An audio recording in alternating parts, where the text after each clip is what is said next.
Bonjour, je voudrais vous parler aujourd'hui d'une question qui me tient particulièrement à cœur, qui est celle de la dénonciation.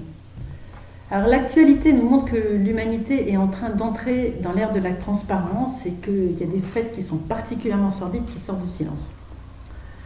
Que les violences faites aux femmes soient enfin dénoncées, c'est indéniablement un progrès que je salue. Et que les violences faites aux enfants soient enfin dénoncées, c'est un progrès qui occupe le cœur de mon métier. Pour que ces cris de révolte soient relayés et arrivent à nous, c'est que l'humanité affirme aujourd'hui que la violence n'est plus un mauvais moment à passer pour les victimes. La violence est interdite et elle est inconcevable. Au-delà de la réflexion sociétale qui explique en partie pourquoi ces millénaires de silence, je voudrais m'attacher à la réflexion juridique. Qu'est-ce qui fait qu'on est si mal avec la dénonciation ? La dénomination, le nom même du mouvement Dénonce ton port, un nom qui est quand même pas particulièrement poétique, montre qu'il y a un mal-être autour de la dénonciation. C'est ce mal-être qui va expliquer qu'il y a des gens vraiment bien qui hésitent parfois à dénoncer des actes inacceptables. Ça explique également que la dénonciation est encore et toujours utilisée pour chercher à détruire son prochain.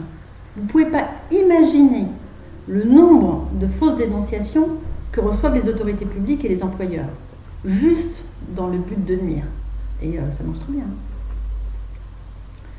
La société française n'est pas à l'aise avec les dénonciations, parce que ça rappelle les heures noires de Vichy.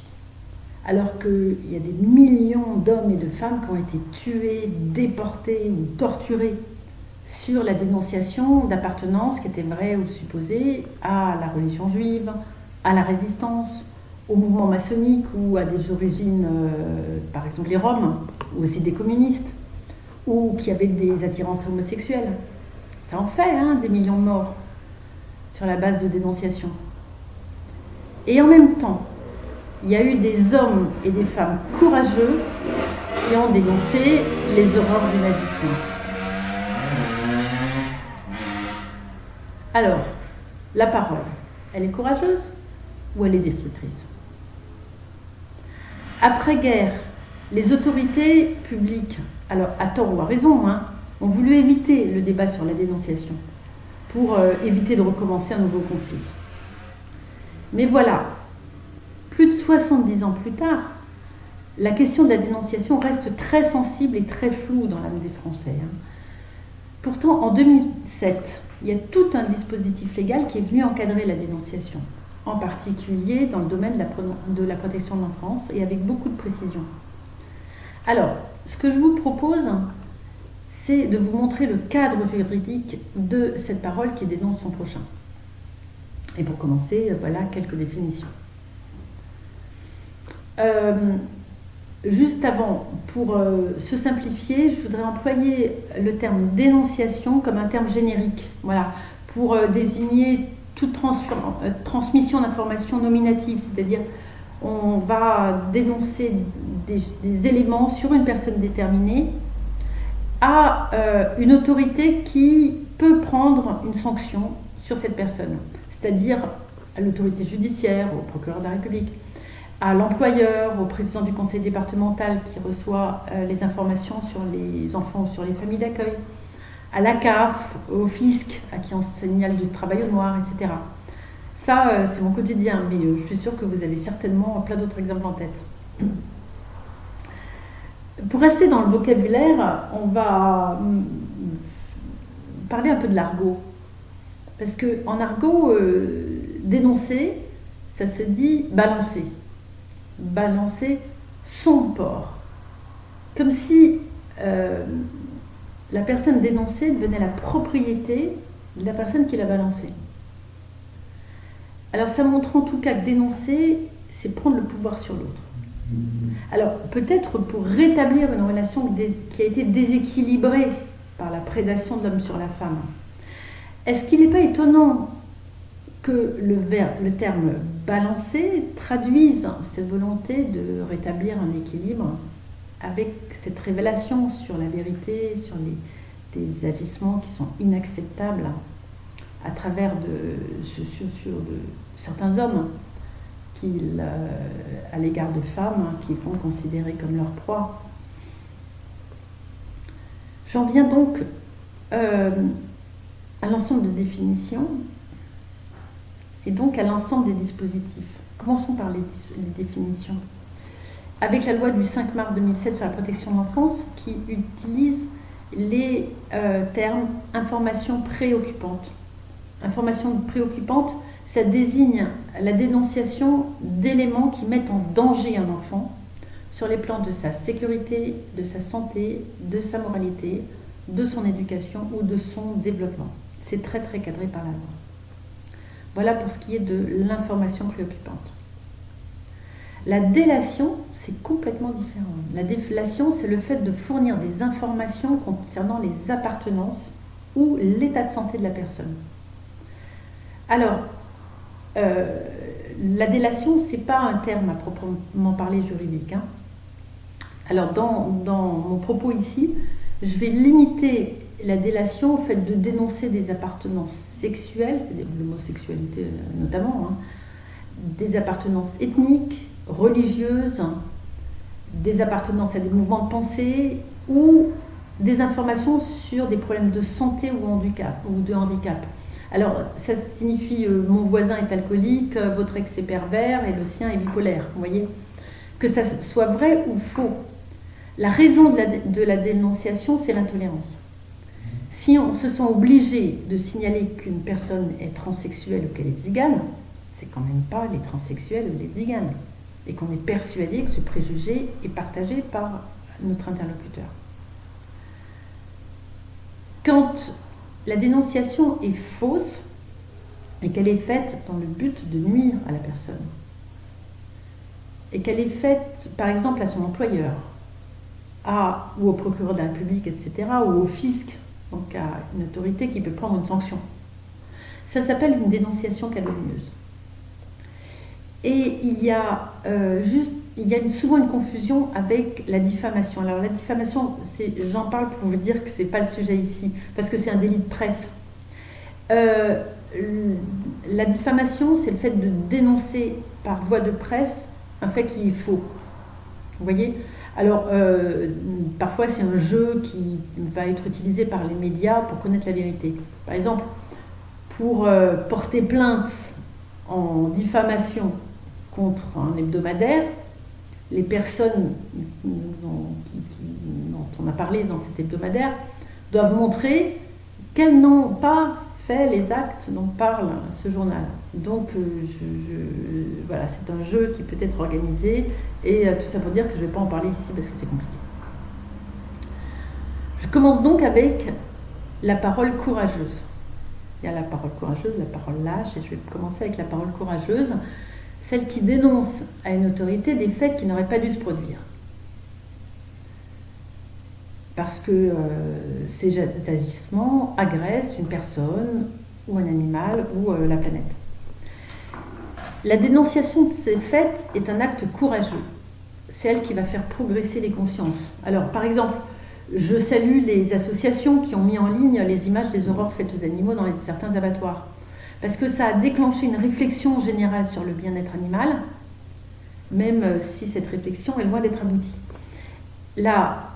Cette action sur la toile signe, à mon sens, le début de la fin de la judiciarisation de la société, parce que c'est tellement plus simple de dénoncer des faits sur Internet parce que l'action va toucher d'un coup des dizaines de milliers de personnes. En revanche, qu'est-ce qu'il est difficile de dénoncer la violence qu'on observe chez ses voisins.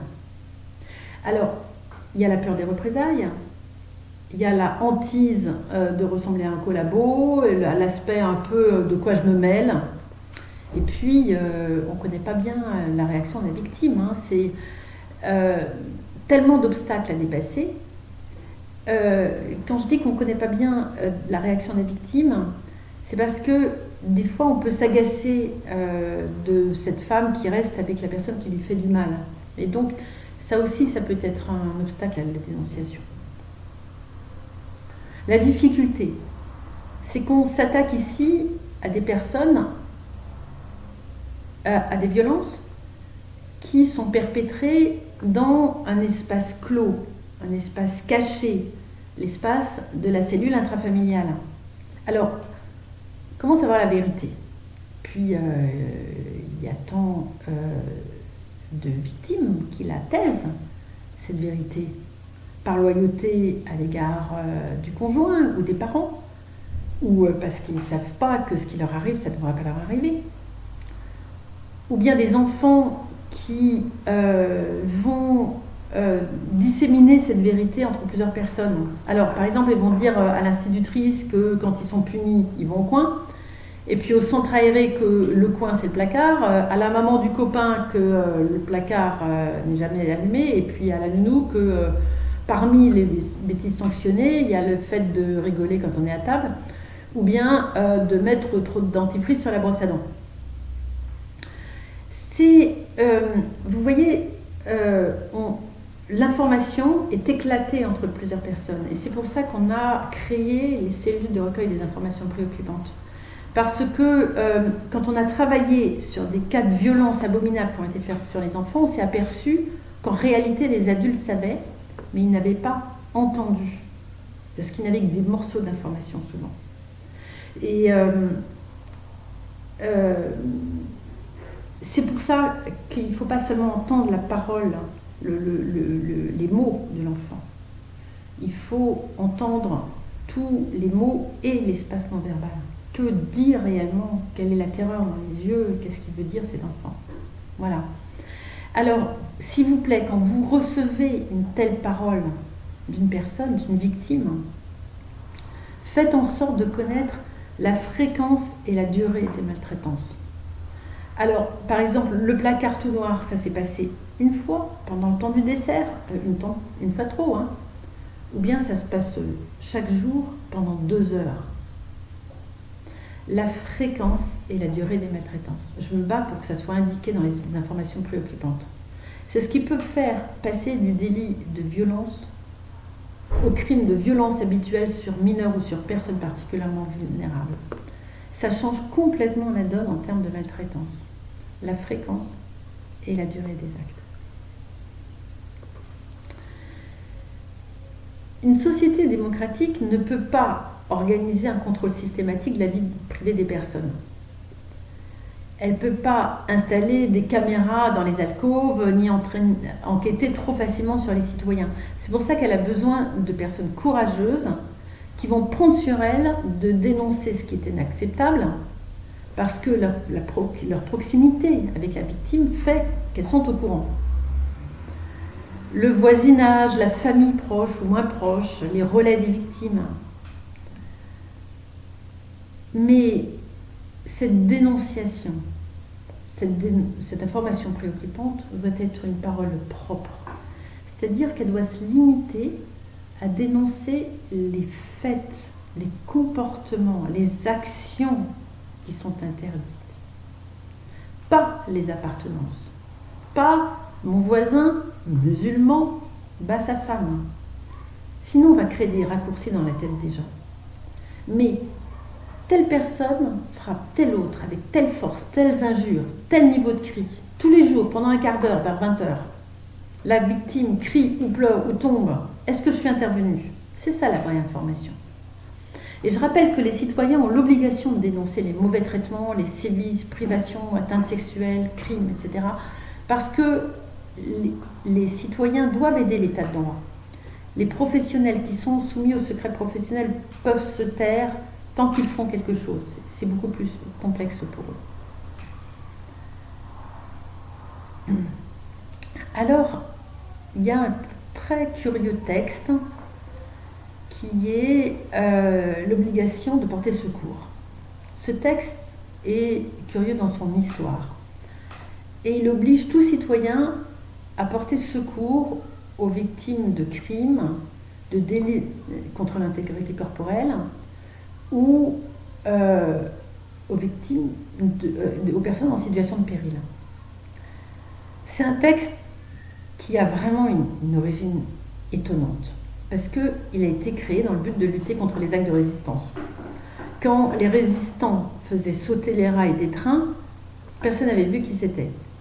Alors le gouvernement de l'époque a pris un texte pour dire que, qu'on ait vu ou non les dynamiteurs, on devait réparer les rails cassés. C'est ça l'origine du texte sur la non-assistance à personnes en péril. Alors après-guerre, on a conservé le texte dans le sens qu'on connaît aujourd'hui. C'est étonnant. Vous voyez comment on en revient toujours à la dernière guerre. J'établis ce lien avec l'histoire pour m'expliquer que beaucoup de personnes qui sont promptes à dénoncer l'auteur des maltraitances sont souvent moins motivées pour prendre la victime dans sa voiture et l'amener aux urgences, alors que c'est ça dont la victime a réellement besoin. Il y a également des professionnels qui se contentent de signaler les faits au procureur de la République. C'est souvent une très bonne chose, je ne conteste pas. Mais ça peut, dans certains cas, ne pas être suffisant. Un médecin ne doit pas se contenter de signaler comme un enfant a été violé. Il doit contrôler ou faire contrôler les MST, les risques d'hémorragie génitale, faire aider la victime par un professionnel spécialisé. Parce que cette aide et ce soin, ce n'est pas la compétence de la justice. Un citoyen lambda peut frapper à la porte derrière laquelle il a entendu des cris, il peut aider la victime à se relever, il peut lui parler, l'écouter, l'amener à l'hôpital. La justice est un élément de l'action qui va permettre de punir le coupable ou, si c'est le juge des enfants, de protéger la victime. Au regard, bien entendu, de la présomption d'innocence. Alors la présomption d'innocence, c'est ce qui fait que toute personne est présumée innocente jusqu'à qu'on ait établi la preuve de sa culpabilité. Et c'est fondamental. Sauf que l'agression sexuelle ne laisse pas de traces sur le corps. La maltraitance psychologique non plus. La justice, c'est une grosse machine très lourde à manier et qui, des fois, est un peu épuisée par sa propre lourdeur. Il faut qu'elle existe, elle est importante, mais elle ne répare pas la victime. Et c'en est aujourd'hui le paradoxe. La justice peut laisser aux victimes le sentiment d'une injustice, tout simplement parce que la victime a souvent besoin d'autre chose, et que cette autre chose, c'est pas le juge qui peut lui donner. Et on voit bien que les organismes de défense contre les violences faites aux femmes écoutent, se serrent les coudes, verbalisent leur révolte et montrent aux victimes l'endroit d'où, j'allais dire, la lumière.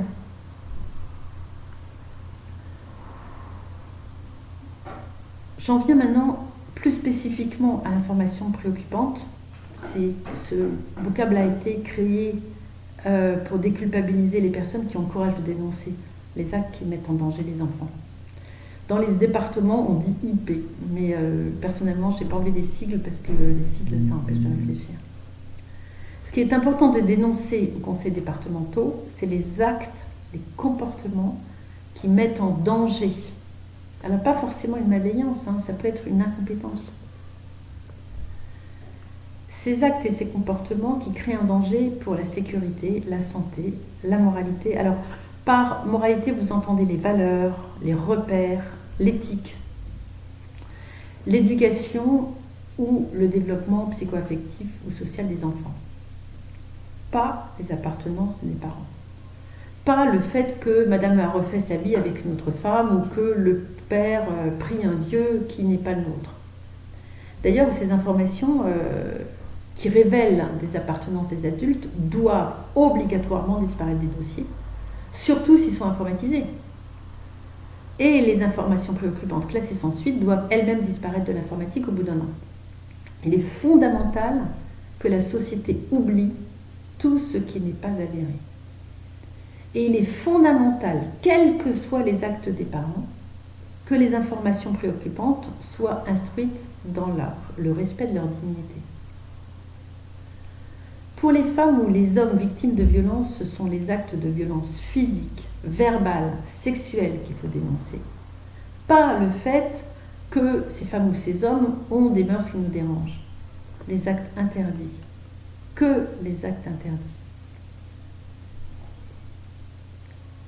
Alors, je voudrais m'arrêter aussi un peu sur les paroles des victimes.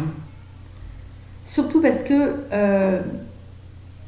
ce sont des personnes en état de choc ou des enfants et qu'ils ont du mal à trouver leurs mots. Et on a longtemps cru, puis on croit encore beaucoup, que reprendre tel quel les mots de la victime, c'était donner la vérité. Mais en fait, c'est pas vrai. Parce que tout dépend de l'intonation. Vous allez écouter la différence. Je ne vous ai jamais dit que mon mari me faisait mal. Je ne vous ai jamais dit que mon mari me faisait mal. Premier cas de figure, j'ai dit blanc, l'autre cas de figure, j'ai dit noir. Toujours, toujours, toujours, notez l'intonation des personnes et notez le langage non verbal, l'intonation, le langage non verbal qui accompagne la parole, qui accompagne les mots. Sinon, vous pouvez dire le contraire de la vérité et ainsi vous pouvez trahir les victimes. Voilà, j'en viens maintenant à la question de l'anonymat des auteurs des dénonciations. On communique ou on ne communique pas le nom des auteurs. Alors, derrière tout ça, il y a la question de la peur des représailles. Et ça, cette peur, elle est normale. La vengeance, ça existe.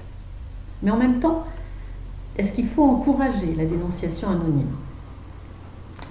En fait, c'est pas ma conviction.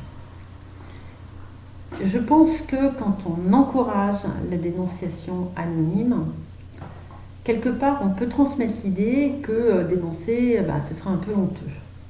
Non, dénoncer, c'est un acte courageux que la société peut valoriser. D'ailleurs, les sociétés de droit protestant, par exemple les pays du nord de l'Europe, valorisent la dénonciation bien plus que la France. La France, c'est la fille aînée de l'Église qui est façonnée par le secret de la confession et puis autres secrets de famille.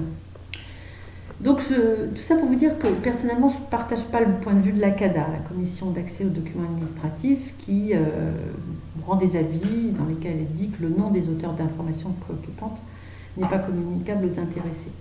Je pense au contraire que tout citoyen a le droit de savoir ce que l'administration a écrit sur lui. Ça, ce droit existe déjà. Et donc, de savoir qui a écrit quoi sur lui, dès lors qu'on fait sur lui une enquête sociale. Voilà. Pour moi, c'est un droit fondamental. Et quand elle refuse systématiquement de transmettre le nom des auteurs des informations préoccupantes, les administrations les encouragent involontairement à travestir un peu la vérité. Parce que quand on est anonyme, on n'engage pas complètement sa responsabilité à l'égard de ce qu'on dit. Or, c'est complètement le contraire. Dénoncer des actes inadmissibles, c'est un acte grave qui engage la responsabilité de la personne qui dénonce. C'est donc fondamental que notre société propose une réflexion solide sur ce que c'est qu'une parole saine. Parce que la parole, elle est courageuse quand elle aide l'état de droit à nous protéger, mais elle peut également être profondément destructrice. J'en viens donc à la dénonciation calomnieuse et à la délation. Voilà. La dénonciation calomnieuse d'abord. Alors, en 2007, quand on a créé le concept d'information préoccupante, eh bien en même temps, la loi a alourdi les peines à l'égard des personnes qui dénoncent des faits qui sont faux dans le seul but de nuire à quelqu'un. La dénonciation calomnieuse, elle ne se contente pas de nuire à la personne qui sera enquêtée, parfois licenciée, jugée, et qui dans le doute va pouvoir perdre son travail pour des actes qu'elle n'aura pas commis. En fait, la dénonciation calomnieuse, ça déstabilise toute la société qui s'est organisée pour sanctionner les infractions aux interdits qu'elle pose. Notre système judiciaire met une énergie incroyable à rechercher les preuves, à se mobiliser pour affirmer avec force ses valeurs au travers d'un système de sanctions qu'elle a élaboré autour de valeurs démocratiques. La dénonciation calomnieuse va déstabiliser toute cette dynamique. Et c'est la raison pour laquelle elle figure dans le code pénal au titre des infractions contre l'État. Et en 2007, la dénonciation calomnieuse qui était jusque-là sanctionnée de 3 ans d'emprisonnement est passée à 5 ans d'emprisonnement, 75 000 € d'amende. Les juges sont impitoyables et on les comprend. Quand on voit la lâcheté qu'il y a à partir d'un simple coup de fil anonyme ou d'une lettre de dénonciation qui va laisser croire que son ex-conjoint a agressé sexuellement sa fille, la parole devient, avec une facilité déconcertante, une arme qui déstabilise, qui détruit. Sur la base de cette dénonciation calomnieuse, la jeune fille va subir un examen gynécologique et en plus va lui mettre dans la tête qu'elle aurait pu être abusée par son père. Je dis toujours que la dénonciation calomnieuse, c'est du viol par procuration. C'est de la maltraitance par procuration. Elle détruit les individus, les couples, les familles et l'état de droit. Et sur le fondement d'une simple parole. Et dans le seul but de satisfaire une haine personnelle. Pourtant, la loi, elle est cadrée, elle est claire. C'est donc urgent que la société la verbalise, qu'elle la crie, qu'elle dénonce la gravité de la dénonciation calomnieuse. Parce qu'il y en a énormément. Il y a plus de 70 ans qui sont passés depuis que la délation a fait des millions de morts. Les dénonciateurs se sont fait oublier. Bon, c'est bon, il est temps d'en parler.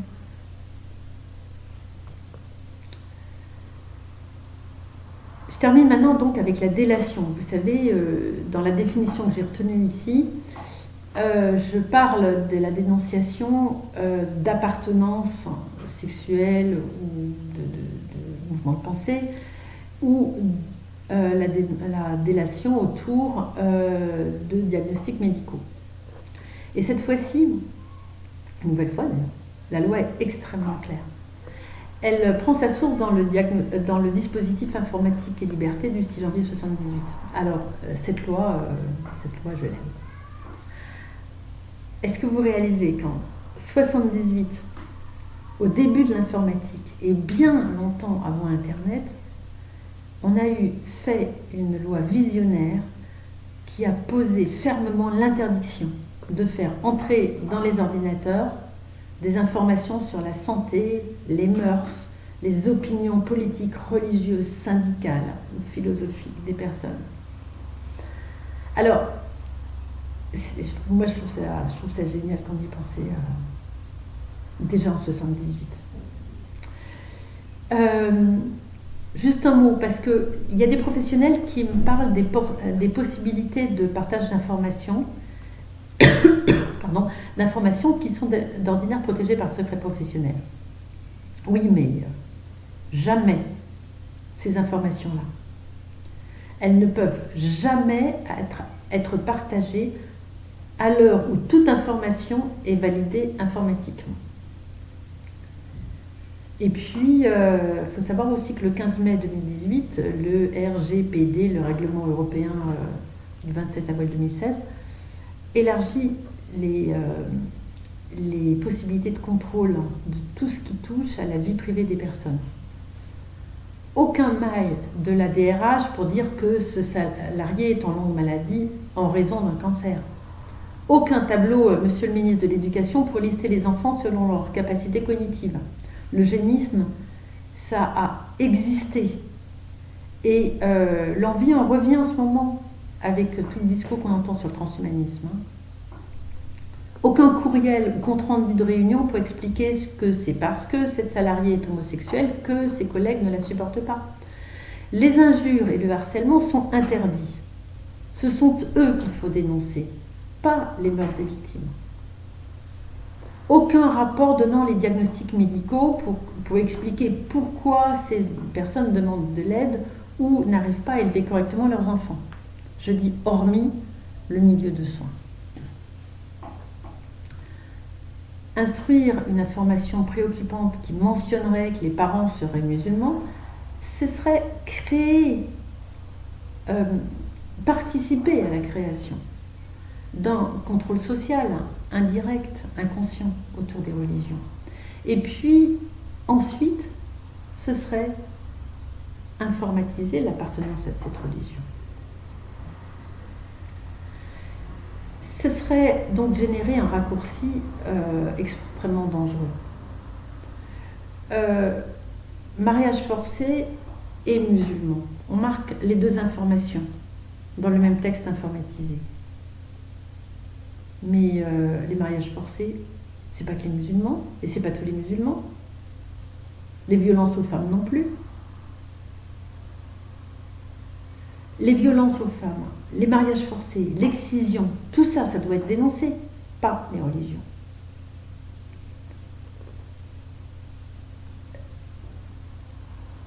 Informatiser toutes ces informations, c'est désormais puni de 5 ans d'emprisonnement et 300 000 € d'amende. Et ces peines, je vous l'ai dit, ont augmenté depuis la loi du 7 octobre 2016. C'est une loi qui est passée inaperçue, ce qui est dommage parce que l'intérêt d'une loi, c'est qu'elle soit connue du public.